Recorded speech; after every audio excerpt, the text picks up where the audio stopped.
No. Ni red. Alin? Ilalim ni Ken.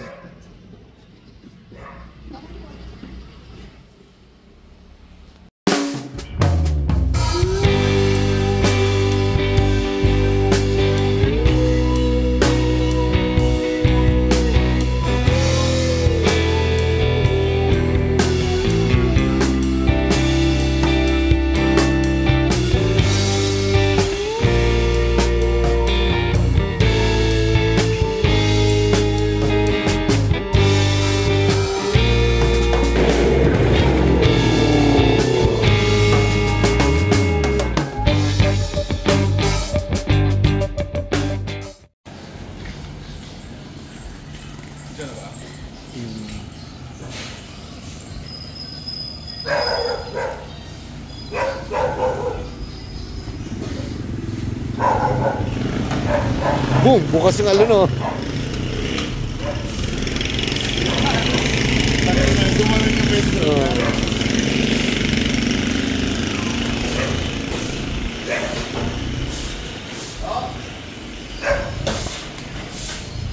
Bagsak dito.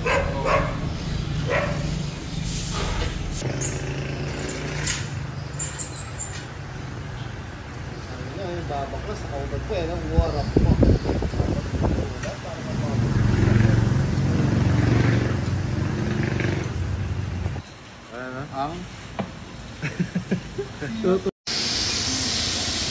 So ito na nga, this is the MPI project of Mr. Grand Spec.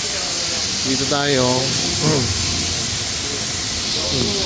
Sama na naman natin si Master Tech Koy Lawrence. Kita mo? So nabudol kami kahit the weather is unforgiving. So yan, ayos namin hanggang kaya yung pwedeng maayos namin. So good luck to us and I'll see you guys later. So ginabi na kami as usual. Last part na to ng kakabit ni Poy. I'll try to add some videos about the project na MPI ni Grand Spec. So yan, kanya na, gabing-gabi na. Pag umaga tonight.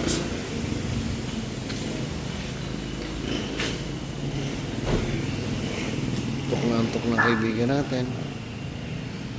Movie mist.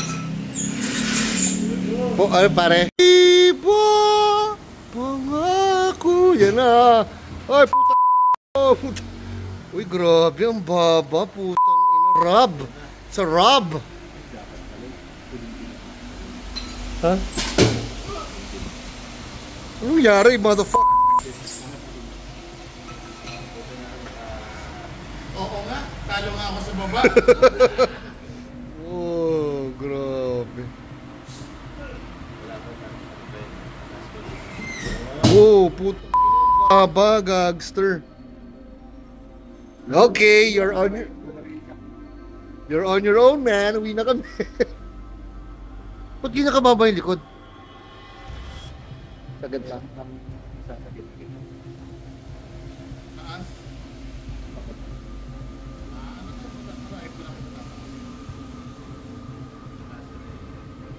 Hindi alam kung hindi ako. Ganda. Hindi yung harapan. Grabe, angas yan kung nakababa, no? Ito ako to sa likod. Doon na nagja-jack. Pati kasi ito yung Ano, okay ba? para dalawa. Go?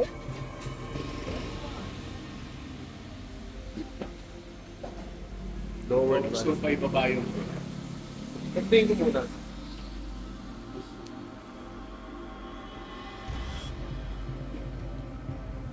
Ano yan, Kebs? Spacer na yan. Mahilig din sa spacer, baduy. Kaya joke lang. Wala kasi ako spacer na hindi to. Never had one. 114? Sige, pre.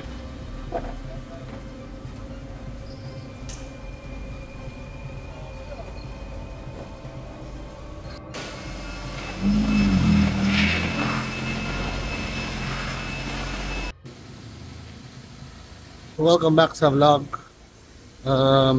Some updates lang. Ito yung Galant ni Nikki. I do have some shots on it pero hindi ko lang kung makakabuo ng vlog yun, pero sasama rin natin. Ito yung kay Kevin. Ito yung MPI na binubuo niya. May mga clips ako marami na galing sa kanya. So technically ito nangyayari ngayon para silang kambal. Medyo parehas pero hindi. This is a GTI. This is an MPI. So yun, kita nyo naman yung difference sa cladding, everything, bumpers, fog lamps. Technically they're two different entities pero they're both Galants. So ito, nagkakabit ng seat covers. Ito, mas malandi sa mga detalye. Ito medyo rough. Rough world pa. Both look good naman. So, ayan. Ito actually, sinashine pa natin siya. So, shine works, everything. Secret. Binabalik natin yung kintab para at least may chance naman siya sa world.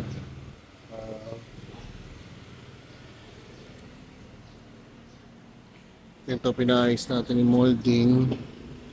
Si Lopez nga pala siya nagpapintura for the bumper lang. So yan, hinahabol namin. Na-try natin i-restore pa rin kung anong kaya. This was painted bago pa nakuha. So, patay na yung pintura yan. If you can see on the previous videos. So, not the best because the paint wasn't really that good. But we're doing our best to restore it. So siya walang dumaan sa knife. Ito, this was done by the same paint shop. Malabo. Pero promise ko sa inyo, pakita ko sa inyo pag inayos na namin to. We'll get it sorted out, then you'll see the difference. So, yun lang update ng Buhay Ghetto. Two Galants, both prepping. Kaiba na identity, yet they look both cool. Yun lang. Bye. Kita mo talaga yung difference ng GTI sa MPI, pare. Oo. Ito, tinan mo ito. Ito pinaka-isang subtle. Tinan mo ito. So, ito black, diba? So, kita mo yung style niya na naka-froze, diba? Parang may ridges. Tinan mo ito, kabila. Ito bilang pink. Ito, chrome, pero tinan mo yung detail. Mas malinis to. Opo, walang parang arte. So, parang medyo tinipid. Dito, may may ridge. Yun yung parang ganun-ganun. Para siya sa, ito hindi, wala. Tama din yung effort. Weird, Yun lang, nakakita ko lang. Ito naman difference, Tinan mo. Wow, ito, ang GTI, all black siya. Ito, chromed, may lining siya. Weird, no? Japan is weird. Tapos ang GTI will always have the black molding, while the MPI or the Super Saloon will always have chrome inserts.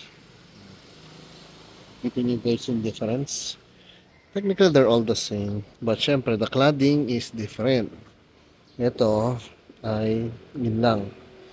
Molding ang small. Ito naka-cladding parang Mercedes-Benz. Ito naka-delete yung niya. Ayun, nakikita niyo pa rin. Pero lalagyan natin yan. Parking guide light. Pero aside from that, the bumper is different compared dito. Mas malalim, mas labas. Syempre ito, mas maganda yung nito. Yung fog lamps nito RS. Ito pang MPI. May sa dulo. Ito kompleto rin man good. Though this has the bumper, the grill na Eterna. Yan ang maganda. Kung meron siya niyan, laki ng factor na gaganda to. So ito ay MPI, ito ay Eterna. So, and this has vented wood. Ngayon na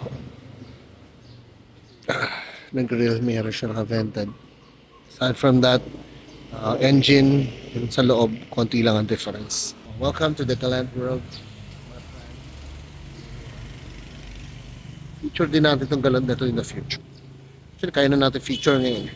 Night Raper. Yung ba pangalan ng Galant? Night Breaker. Yan namang tinamang difference ng isang ordinaryong bombilya compared sa kanina, which yung ginawa natin.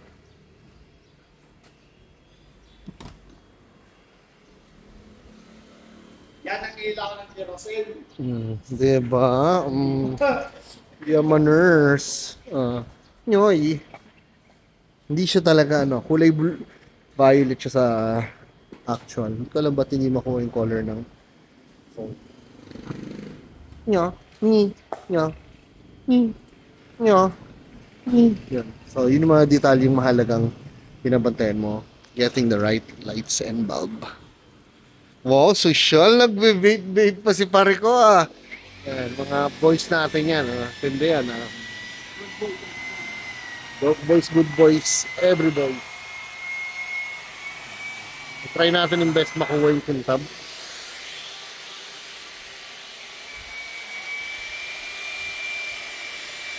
Ganda, diba? So, ito yung build na galant ni Nikki. Si Nikki na naman. Anyways, binil niya to for mahaba-habang panahon na rin. Pero nasa video ko to, hanapin ko sa ilalagay natin gawa tayong video. Anyways, or nandito napakita ko na kanina. Pero anyways, kwento ko lang. Ito ay galing sa isang kaibigan namin na puti to. Totally different rally look and everything, pero mababa, everything. So, na-revolutionize na ni Nikki yung look. He went for the drop na 17s, medyo formal na medyo bastos with white seat covers. Aking galing yan, kaya okay maniwala sa yabang yan. TTMs.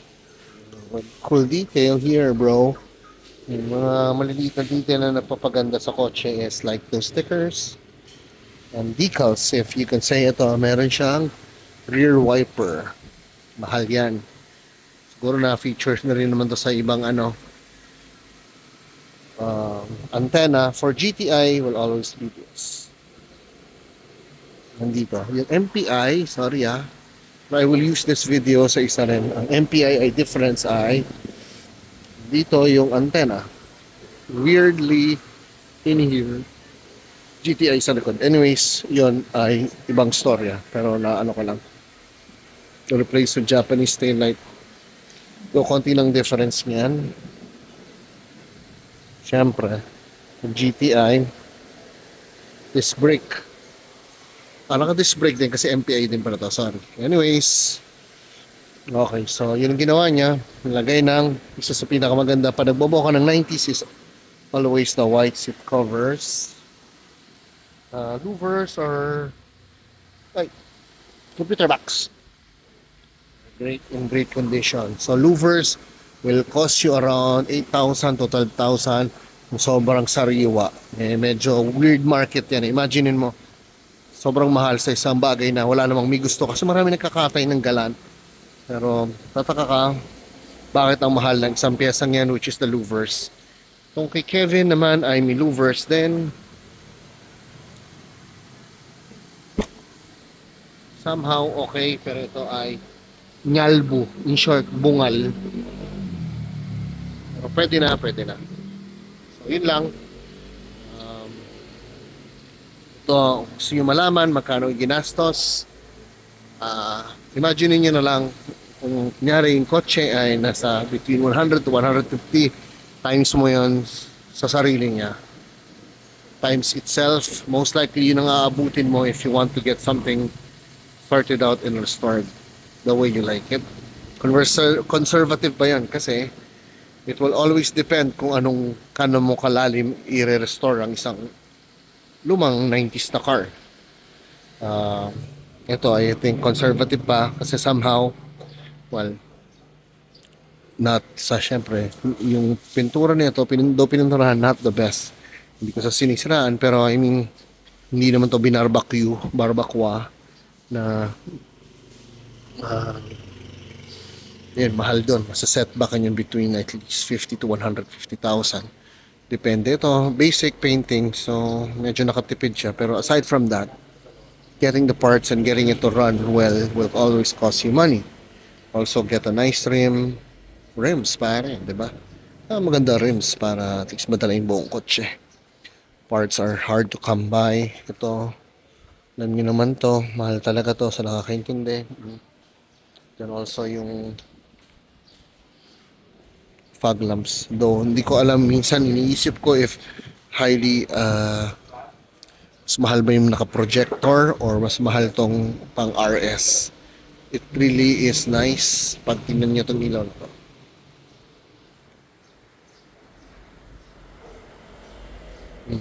Gana oh. Hey, open it man. Ang ganda, diba? Sobrang ganda. Isang bagay sa mga nagpapakilig sa akin ay yung lighting. Ito. Uy, nailaw. Hira yan. Diba? Asa mo nga? Pakita ko lang yan. Ito. Siya sa mga gandang detail when you're old is look at that lights. Tayo mo yung bright. Huwag tong bright mo na yan. Kita mo na guys. Medyo hindi nakakuha ng color ng phone. Pero that's HID pare. Match yun. O, diba? Tamang edad, tamang design, tamang ilaw. Huwag ka mag-LED pag ganito kasi mas maganda ako naka-HID para period correct. Yun lang. Ang gandang-ganda kasi ako doon sa fog lamps. Meron siyang sariling parang park light. Looks good. Yun lang. Anyways, maingay na. So, yun na lang muna. So, okay. I'll make kwento later. So, ito, tinesting natin yung cell back. Tatry natin sa Galant ni Mr. Grand Spec kung uubra. Pero, actually, medyo nakulangan kami sa fitment. So, tinesting na lang. Yun lang yun. And check out the results. Tell me guys what you think. Kasama kita sa video, umiwas ka naman eh.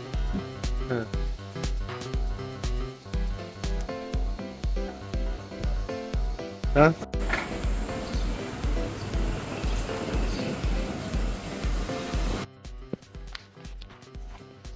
$10:30 na oh.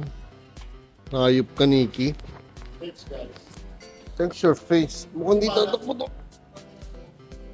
Iwan ko na nga natin dito.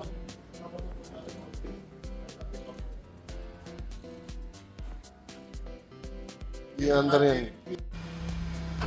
Pagkin ng mga tong hilig sa mabababang galang kang puta. Sarain mo. Oh.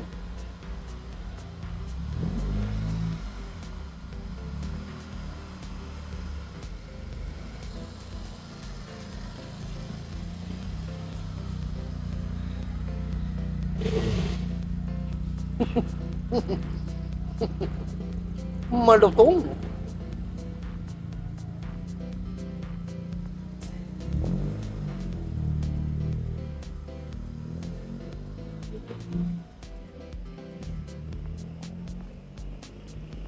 Yards, good night.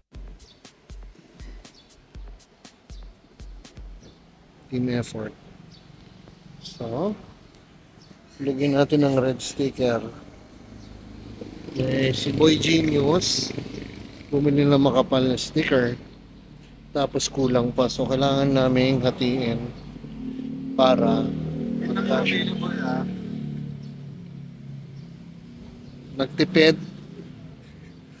Nagtipid ka, gago ka, pati effort tinipid mo. Hindi ka na tumingin sa ibang auto supply na Labas ko dyan, dito ako sa may kasi panaganood na. sa labas ng sukat meron sa may Lopez, di ba? Ba hindi namin nga alam sa kadumaan eh. Hindi namin nakita. Ganito mag-masking guys. Takin na. Parang may patay na may sa ilaw. Kaya nga putang parang si Panchito ang putang.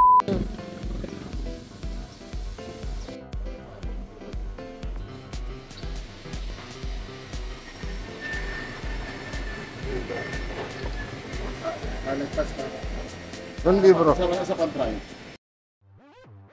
So guys, maraming salamat at umabot kayo sa part na to. Well, ito na yung araw na pinaghandaan namin. So for all those preparation, binaba, nilagyan ng mga details, pinakintab. para makapunta sa SPMF 100 meet anniversary sa Ayala Mall sa Macapagal. There were a lot of awesome cars. We did our best, but unfortunately, umabot kami sa 7th floor. Not the roof deck, pero that goes for another story. It's funny, pero it's okay. Mahalaga, masaya tayo sa project natin. So I'll just give you a video montage. Oh, montage! Social pakinggan of all the cars we've seen there sa lower floors. So guys, thank you and see you on the next video.